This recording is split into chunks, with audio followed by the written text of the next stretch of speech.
Robinson Crusoe de Daniel Defoe. Prólogo, el impulso que cambia un destino. La historia de Robinson Crusoe comienza con un deseo que muchos jóvenes sienten en silencio: salir al mundo, enfrentarse a lo desconocido, vivir la vida con intensidad. Incluso si eso significa desobedecer los consejos más sabios. Robinson, nacido en York en 1632 dentro de una familia acomodada, llevaba en la sangre una inquietud difícil de domesticar. Mientras su padre le hablaba de la estabilidad, de la seguridad y de una vida sin sobresaltos, él solo podía imaginar barcos, puertos lejanos, vientos sin dueño y mares indomables.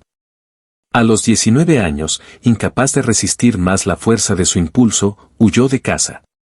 Y ese paso, que parecía apenas una rebeldía juvenil, dio comienzo a una vida marcada por naufragios, peligros, soledad extrema, descubrimientos y una transformación espiritual profunda. Su destino estaba a punto de ser escrito por el mar. Capítulo 1. El primer viaje y el llamado del océano. Robinson inició su aventura en un barco rumbo a Londres. Desde los primeros días, el mar le enseñó, a golpes, lo que significaba desafiarlo. Una tormenta brutal casi destruyó la embarcación. El joven, aterrorizado, prometió a Dios dejar aquella vida de peligro si lograba salvarse. Pero cuando la tormenta pasó y el mar recobró su calma, también se aquietaron sus promesas. No tardó en enrolarse en un segundo viaje. En su siguiente travesía, la suerte parecía sonreírle. Aprendió a navegar, a comerciar, a tratar con mercaderes, marineros y capitanes. El océano, con su mezcla de belleza y amenaza, se convirtió en el escenario perfecto para sus ambiciones. Sin embargo, el destino tenía preparadas pruebas más duras. Capítulo 2. Esclavo de los piratas y una audaz fuga. En un viaje posterior hacia África, su barco fue atacado por piratas moros, quienes lo capturaron y lo convirtieron en esclavo. Fue un periodo oscuro, años de obediencia forzada, trabajos extenuantes y una libertad que parecía haberse vuelto un sueño lejano. Pero la llama aventurera de Robinson no se apagó. Un día, mientras navegaba junto a su amo, aprovechó un descuido, empujó al mar a quien lo vigilaba y escapó en un pequeño bote acompañado de un muchacho llamado Suri. Juntos navegaron por la costa africana, sobreviviendo a la sed, al hambre y a la incertidumbre. Hasta que un capitán portugués los rescató. Aquella fuga marcó el inicio de una nueva etapa. Capítulo 3. Prosperidad en Brasil y un nuevo riesgo. El capitán portugués lo llevó a Brasil, donde Robinson, gracias a su astucia, logró convertirse en propietario de una plantación. Por un tiempo disfrutó de prosperidad, estabilidad y respeto. Parecía que, después de tantas pruebas, finalmente había encontrado su lugar. Pero su espíritu inquieto lo traicionó de nuevo. Deseaba expandir su negocio y aventurarse en una expedición para traer esclavos desde África, una empresa peligrosa y moralmente cuestionable, aunque propia de la época. Robinson aceptó un puesto en un barco de traficantes. Aquella decisión lo llevaría hacia el momento que cambiaría su vida para siempre. Capítulo 4. La tormenta decisiva y el gran naufragio. En medio del océano, una tempestad de dimensiones descomunales golpeó el barco. Los mástiles se quebraron, el casco se abrió y la tripulación fue arrastrada al mar. Robinson, aferrado a restos de madera, luchó desesperadamente contra olas enormes que parecían querer devorarlo. Cuando finalmente llegó a tierra firme, empapado, exhausto y solo, comprendió la magnitud de su tragedia: era el único sobreviviente. Se encontraba en una isla desconocida, aparentemente deshabitada. Su nueva vida, una vida de aislamiento total, acababa de comenzar. Capítulo 5. El reconocimiento de la isla y el instinto de supervivencia. Los primeros días estuvieron marcados por el miedo, la incertidumbre y la urgencia.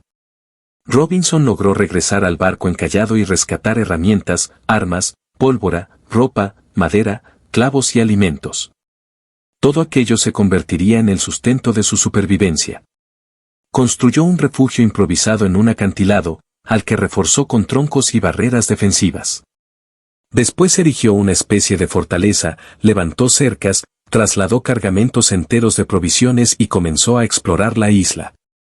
Sus días se dividían entre buscar alimento, cultivar maíz, cazar cabras salvajes, pescar y asegurarse de que ninguna amenaza rondara su campamento. Aunque el trabajo era agotador, la actividad constante mantenía alejado el peso de la soledad. No tenía a nadie con quien hablar. Nadie que pudiera escucharlo. Solo él, el eco del viento, el sonido del mar y la certeza de que podía morir allí sin que nadie lo supiera. Capítulo 6. El diario y el renacimiento espiritual. Para no perder la cordura, Robinson comenzó a llevar un diario. Registró fechas, descubrimientos, emociones, desgracias y pequeñas victorias. A través de esa escritura íntima, la soledad tomó forma de palabras y las palabras se convirtieron en compañía. Con el paso de los años, la soledad lo llevó a reflexionar sobre sus decisiones, especialmente la desobediencia hacia su padre y su búsqueda constante de aventuras. Volvió su mirada hacia Dios y desarrolló una espiritualidad más profunda. Encontró consuelo en los textos bíblicos que rescató del barco, y la isla se transformó en un espacio de crecimiento interior. Capítulo 7. Años de trabajo, domesticación y autosuficiencia. Robinson pasó años perfeccionando sus métodos de supervivencia. Domesticó cabras salvajes para obtener leche y carne. Construyó hornos para hacer pan. Cultivó cereales. Fabricó utensilios y herramientas. Hizo cerámica. Levantó una segunda casa al otro lado de la isla. Elaboró ropa con pieles. Aprendió a observar las estaciones, las mareas y la naturaleza. Su transformación de simple náufrago a hombre autosuficiente fue completa. La isla, al principio un castigo, se convirtió en su taller, su mundo y su maestra. Capítulo 8. La huella que cambió todo. Después de varios años de rutina solitaria, ocurrió algo que rompió por completo su tranquilidad, una huella humana en la arena. Aquel simple contorno marcó un antes y un después. Robinson sintió miedo, paranoia y ansiedad. ¿Quién más estaba en la isla? ¿Serían piratas? ¿Serían salvajes? ¿Podrían ser caníbales? Comenzó a reforzar sus defensas, ocultar sus pertenencias y moverse con cautela. Meses después, descubrió señales claras, la isla era visitada ocasionalmente por tribus caníbales que desembarcaban para realizar rituales bárbaros. La batalla entre su miedo y su sentido de justicia comenzó a crecer dentro de él. Capítulo 9. El encuentro con Viernes. Un día, presenció como un grupo de caníbales desembarcaba con 2 prisioneros destinados al sacrificio. Uno de ellos consiguió escapar, corrió desesperado hacia la playa y, sin saberlo, hacia Robinson. En un impulso decidido, cruzó e intervino. Con sus armas y su determinación, mató a algunos de los captores y rescató al hombre. Aquel sobreviviente, agradecido, se arrodilló ante Robinson y lo llamó Viernes, nombre que Crusoe le dio según el día del rescate. Viernes se convirtió en su compañero, su aprendiz y, con el tiempo, su amigo. Robinson le enseñó inglés, lo instruyó en costumbres europeas y lo convirtió en un aliado leal. La isla ya no era un mundo habitado por un solo hombre. Capítulo 10. Nuevas amenazas y la construcción de una comunidad. Juntos enfrentaron nuevas expediciones de caníbales, planearon estrategias de defensa y perfeccionaron su vida cotidiana.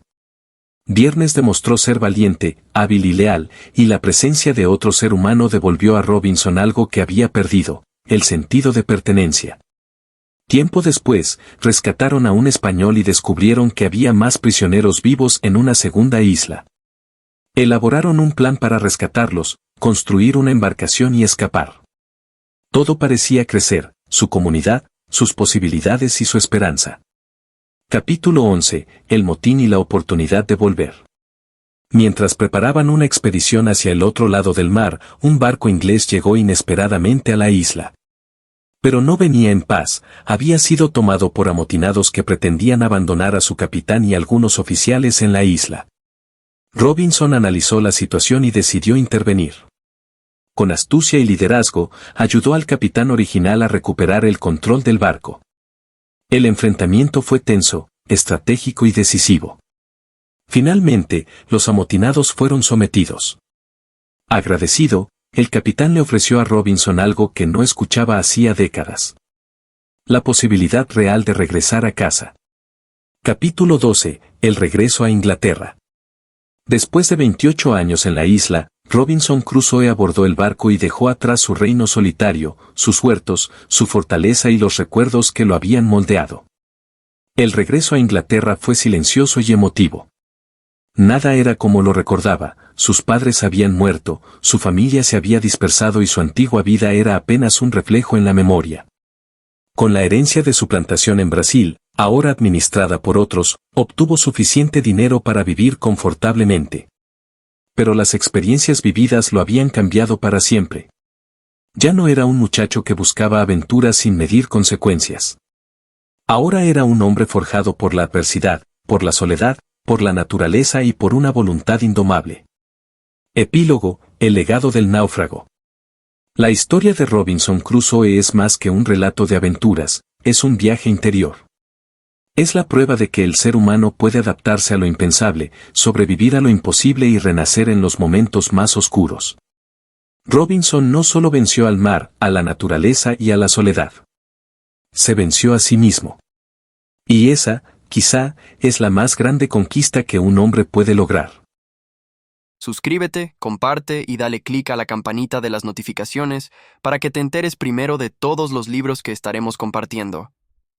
Muchas gracias.